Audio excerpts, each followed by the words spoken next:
Hello बच्चों, let's see the question. A stage in cell division is shown in the figure. Select the answer which gives correct identification of the stage with its characteristics. देखो question के अंदर हमें cell division के एक phase के बारे में बताया गया है और हमें बताना है कि ये स्ट्रक्चर कौन सी फेज की है और उस फेज के अंदर कौन सा इवेंट हो रहा है। ऑप्शन ए में लिखा है telophase, endoplasmic reticulum and nucleus not reform yet, and the B telophase nuclear and envelope reform Golgi complex reform, and C में लिखा है late anaphase chromosome move away from equatorial plate Golgi complex not present. D is the cytokinesis cell plate formed mitochondria distribute between two daughter cell. तो देखिए अगर हम इस question के अंदर देखें तो ये जो स्ट्रक्चर गिवन है, ठीक है, this is the structure of telophase. Telophase जो होती है वो डिवीजन की लास्ट फेज होती है।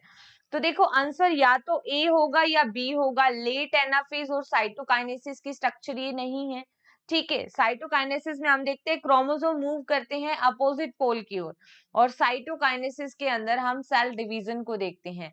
But this is the structure of telophase, और टीलोफेज जो होती है वो लास्ट फेज होता है डिवीजन का। और टीलोफेज के अंदर हम देखते हैं कि जो सेल ऑर्गेनल्स प्रोफेज के अंदर डिसअपियर हुए थे वो सभी सेल ऑर्गेनल्स रीअपियर होने लग जाते हैं टीलोफेज में।